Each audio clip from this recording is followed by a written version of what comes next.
Hello friends, আশা করছি আপনারা সকলেই ভালো আছেন। বলুন তো, এই যে গাছটা আপনাদের আমি দেখালাম, কী গাছ? এখানে আস্তে আস্তে খুব সুন্দর ফুল ফুটছে হলুদ রঙে, এবং এই গাছটা মনে হয় পুরো হলুদ ফুলে ভরে যাবে।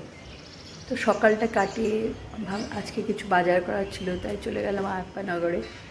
বাইরে এত রোদ গরম, সানগ্লাসটা পরে যাওয়াতে উপকারই হয়েছে। আপনারা সবাই যখন বাইরে বেরোবেন অবশ্যই সানগ্লাস ব্যবহার করবেন। তো কিছু এটিএম থেকে কিছু টাকা তোলার ছিল, তারপরে চলে গেলাম মাছ কিনতে। অনেক রকমের মাছ পাওয়া যাচ্ছে, সামুদ্রিক মাছও আছে। আমি চিংড়ি, বড় মাছ এসব নিলাম। তো বাড়িতে এসে চেঞ্জ করে সবজিগুলো কেটে নিয়ে একটা মাছের পাতলা ঝোল বানিয়ে নিলাম। আলু, ফুলকপি আর হচ্ছে সজনে ডাঁটা, আর বড়িও ভেজে নিলাম কিছু। সজনে ডাঁটা কেন খাওয়া উচিত তা আপনারা সকলেই জানেন। সজনে ডাঁটা বাতের ব্যথা, দাঁতের ব্যথা, পেট ব্যথা, ঠান্ডা লাগা হাত থেকে উপকার করে। আর এটা যাদের উচ্চ রক্তচাপ আছে তাদের জন্য খুব উপকারী, কোলেস্ট্রলও নিয়ন্ত্রণে রাখে। আর অনেকে সজনে ডাঁটার যে পাতা হয় সেটারও রস হয়, সেটাও খুব উপকার আছে। তো এবার সর্ষের তেলে মাছগুলো ভেজে নিয়ে কালো জিরে, শুকনো লঙ্কা ফোড়ন দিয়ে, ধনে, জিরে, আদা বাটা, পেঁয়াজ বাটা দিয়ে কষিয়ে নিলাম। এবং সবজিগুলো আগে থেকে ভেজে তুলে রেখেছি। একটু হলুদ গুঁড়ো, সামান্য লঙ্কার গুঁড়ো দিয়েছি। এই সবজিগুলোকে মশলার সঙ্গে কষিয়ে নিয়ে জল দিয়ে দিলাম।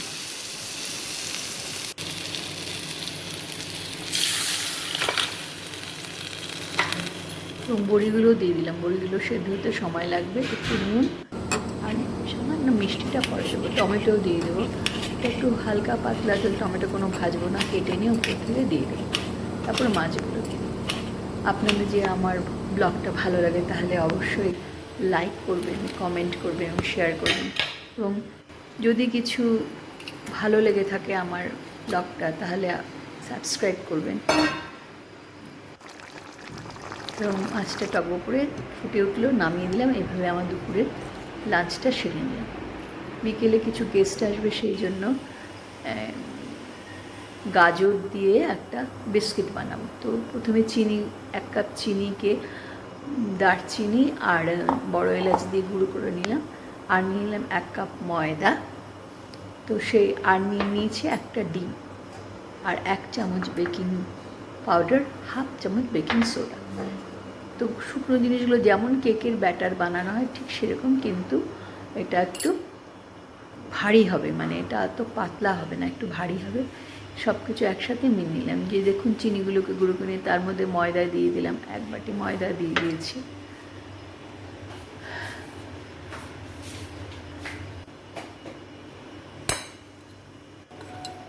সবগুলোকে একসাথে মিলিয়ে নিলাম। মিলিয়ে নেওয়ার পরে এবারে গাজরের সঙ্গে একটা ডিম দিয়ে দিয়েছি, সেটাকে মিক্স করে নেব।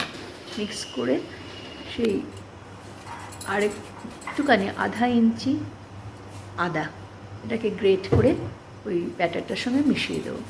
এবং নিয়ে নিয়েছি 1 চামচ মাখন, আর হচ্ছে আধা কাপ রিফাইন তেল। পুরোটা মাখন ব্যবহার করতে পারেন, পুরোটা মাখন ব্যবহার করলে তো খুব ভালো হয়, টেস্টটা আরও বেশি ভালো হবে। এটাকে ক্যারট কুকিজ বলতে পারেন।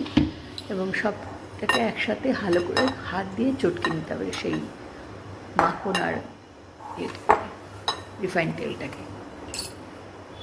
তার সঙ্গে চিনি গুঁড়ো আছে। এবারে ওই গাজর, কুচনো গাজর আর ডিমটাকে এটার সঙ্গে মিক্স করে নিতে হবে। মিক্স করে,